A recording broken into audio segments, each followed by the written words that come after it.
안녕하세요. 오만과 편견 유튜브 채널에 찾아와 주신 여러분, 오늘 저희가 무슨 주제로 대화를 나눌지 궁금하시죠? 어떤 주제?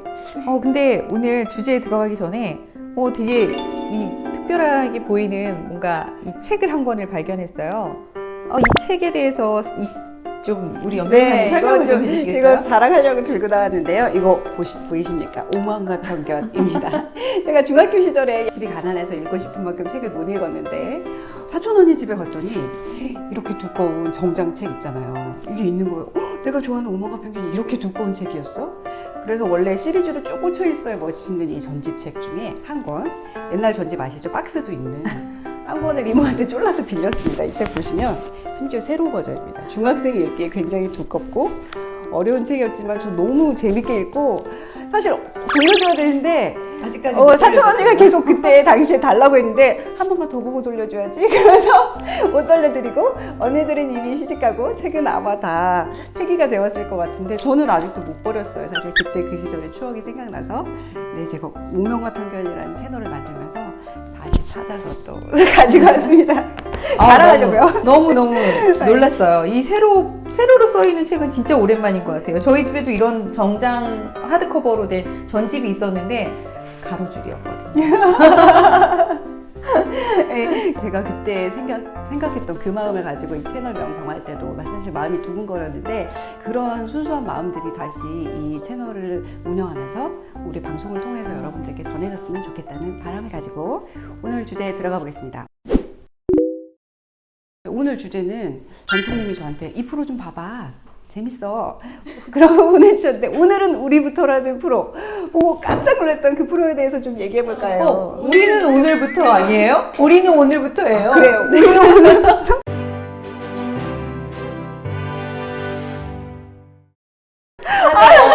헷갈려요. 저도 이거를 인지하는데 꽤 많은 시간이 걸렸는데요. 막장 드라마가 너무 많아가지고 맞아요. 드라마를 끊었었는데 요새 드라마 자꾸 보게 되는데 그럼 오늘은 이제 우리는 오늘부터라는 그 드라마를 제가 우연히 보게 됐어요. 우리들의 블루스라는 드라마도 청소년들 사이에 혼전 임신에 대해서 이야기하는 조기의 성관계가 자유로워진 것과 관련한 그런 일이었죠. 세상의 흐름을 관련한 건데 근데 이 우리는 오늘부터라는 드라마도 제가 처음에 사실은 예고편을 봤는데요.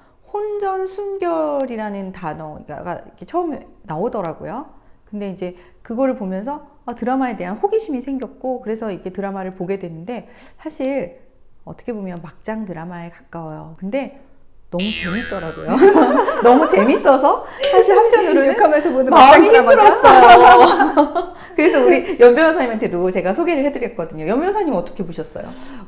사실 일단 주인공들이 너무 예쁘고 멋지더라고요. 제가 드라마를 한참 보던 시기에 항상 주인공이셨던 홍은희 님이 이제 엄마 세대가 되었다는 걸 보면서 맞아요. 이제 세대의 경차를 약간 실감했는데 근데 저는 약간 이 드라마를 보면서 좀 슬펐어요. 이전에 이제 풍자라는 해학이라는 이름으로 제가 코미디 프로를 보면서 좀 힘들었던 부분이 뭐가 어려웠냐면 조롱이었거든요. 근데 이 드라마에서 저는 약간 그런 감정을 느꼈습니다. 맞아요. 처음에 혼전순결이라는 단어를 드라마로 어떻게 풀지라는 호기심으로 접근을 했는데 혼전순결이라는 용어를 조롱하고 있구나. 그렇죠. 저는 사실은 이 드라마에 대해서 얘기해보자 하면서 혼전순결이라는 단어를 옳고 그름에 대해서는 얘기 안 하는 게 맞다고 생각했고요. 다만 이 단어를 아직도 가치가 있다고 생각하는 사람들도 많이 있고 그리고 그걸 지키고자 하는 사람들도 있고요. 그렇죠. 또 그것을 반대하는 사람들도 있는데 맞아요. 문제는 이 서로 다른 의견에 대해서 어떻게 접근하느냐에 대한 시각을 좀 한번 문제 삼고 싶었어요. 맞아요. 이게 저도 처음에 이제 좀 관심을 갖게 된 것이 혼전 순결에 대해서 굉장히 조롱하는 걸 들으면서 이런 조롱하는 태도는 사실은 건전한 논의를 되게 방해하는 건 아닌가. 혼전 순결이라는 그 주제에 대해서 어떤 분들은 찬성할 거고 어떤 분들은 반대할 거고 어떤 분들은 나는 그런 거 생각해 본 적이 없다라고 얘기하시는 분들도 있을 거예요. 굉장히 대중적인 이런 드라마라는 어떤 그런 매체를 통해서 조롱을 해버리면 혼전 순결에 대해서 찬성하고 있는 분들이 공개적인 자리에서 나는 혼전 순결을 찬성해 라는 의견을 이야기하는 게 좀 어렵지 않을까? 이런 생각이 들었어요. 그리고 이 드라마가 가지고 있는 여러 가지 그 뒤에 함축된 주제들이 너무 많은 거예요, 사실은. 한 인간이 어떻게 태어나야 하는가에부터.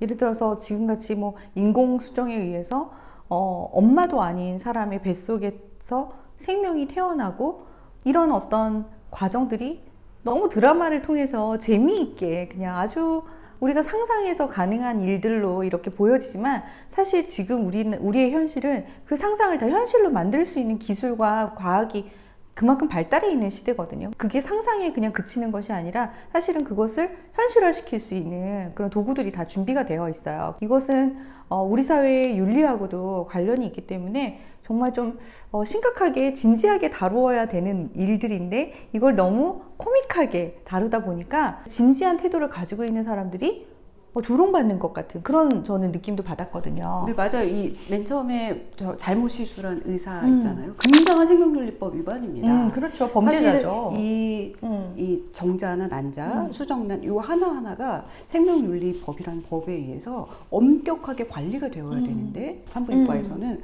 원하지 않는데 임신 중절 수술을 해버린다든지 이런 경우도 있었어요. 그런 경우의 문제점에 대해서 너무 가볍게 터치하고 넘어가고 오히려 이 생명에 대해서 인식을 가지는 주인공 우리 씨에 대한 인식에 니네가 알고 있었던 그 윤리적인 기준이 도대체 뭐가 어디가 맞다는 거야? 라는 이런 질문을 던지고 있는데 굉장히 심각한 질문이고 우리가 이 사회에 가지고 있어 왔던 도덕적인 기준에 대한 도전인데 안타깝다. 이걸 재미로 이렇게 계속 풀어내고 상대방의 의견을 재미로 풀어내는 것을 드라마에서 계속 이렇게 멋진 주인공들을 통해서 맞아요. 멋지고 화려한 그런 주인공들을 통해서 이게 힙한 것처럼 이렇게 풀어내는 거 저는 좀 안타까워요. 다른 생각을 가진 사람들에 대한 건전한 토론 문화가 좀 없다 이런 생각을 저는 하고 있거든요. 건전한 토론이라는 것은 이제 정치에서도 그렇고 우리 서로 반대 의견이 있으면 그래서 우리는 어떻게 하면 좋을까? 대안을 우리가 한 발짝씩 만나서 이번에는 여기까지가 우리가 합의됐어. 다음번에는 여기까지 합의해보자. 이런 식으로 얘기해야 되는데 나는 옳고 너는 틀려. 그렇죠. 네 얘기해봐. 그거 이런 일은 좀 잘못됐네. 이런 시각이 저는 우리나라 약간 토론 문화 부재.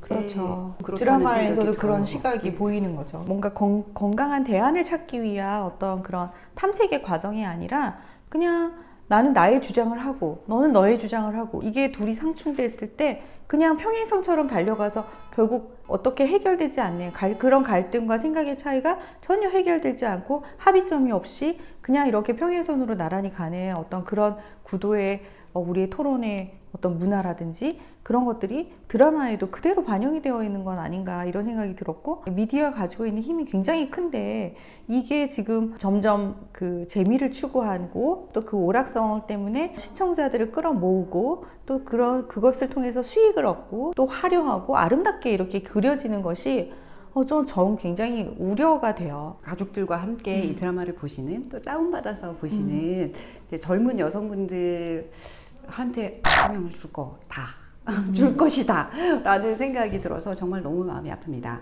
특히 혼전순결이라는 주제에 대해서는 이제 함부로 입 밖으로도 낼 수 없는 이런 상태에 있어요. 그건 맞고 그것에 대해서는 각자 마음속에 저도 그것에 대해서 어떤 평가를 하고 싶은 생각으로 이 주제에 대해서 말씀드리는 건 아니에요.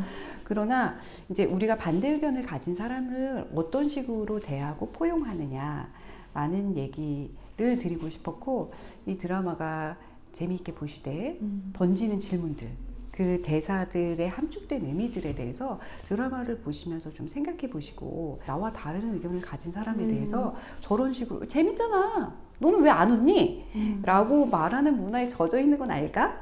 라는 생각을 사실 이건 감정 폭력일 수도 있거든요. 정서적인 학대 네, 그런 생각을 좀 같이 해봤으면 좋겠어요. 왜냐하면 미디어는 돈을 벌어야 되는데 그렇죠. 자본주의 시대에서 굉장히 많은 돈을 벌어야 발전이라고 생각하는 시대에서 만약에 시청률이 안 나온다.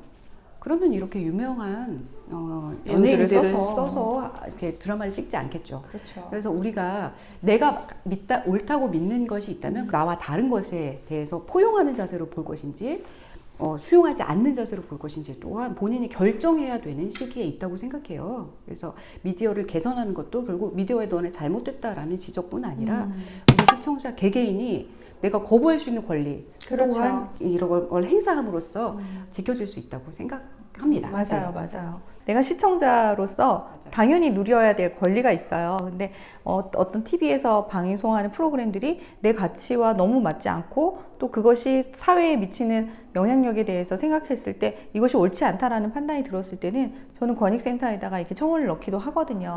이런 식으로 뭔가 우리가 미디어가 가진 어떤 그 기능, 힘 이런 것들을 긍정적인 방향으로 갈 수 있도록 좀 더 우리 사회가 안정적이고 또 발전하는 그런 방향으로 갈 수 있도록 우리 시민들의 몫을 하는 것도 되게 중요하다고 생각을 합니다. 물론 이제 댓글창에다가 댓글을 다는 것도 되게 중요해요. 그래서 저희 채널에도 댓글을 달아주시면 저희가 이 채널을 운영하는데 굉장히 큰 도움이 될 것 같은데요. 오만과 편견이라는 주제로 시작하게 된 것도 사실 저희 생각이 편견일 수도 있어요. 저희만 옳다고 생각하는 것도 오만일 수도 있다. 저희도 그런 생각을 하고 있는데 저희는 이런 얘기를 아무도 하는 사람이 없더라고요. 편견일지라도 이런 얘기를 하는 사람이 있어야 서로 찬반의 의견이 모여서 사회가 대안을 모색하는 사회로 나아갈 수 있다고 생각하니까 반대 의견도 환영합니다. 반대 의견, 찬성 의견 있으시면 댓글 달아주시고 우리 사회가 정말 우리의 일반 시민들의 의견이 반영되는 사회가 될 수 있기를 바라면서 오늘 방송 마쳐볼까 합니다. 마지막으로 꼭 한 말씀 하실 말씀 있다면? 시청자 여러분 오늘도 너무 감사했고요. 구독과 좋아요는 필수입니다. 시청해주신 여러분 감사합니다. 감사합니다.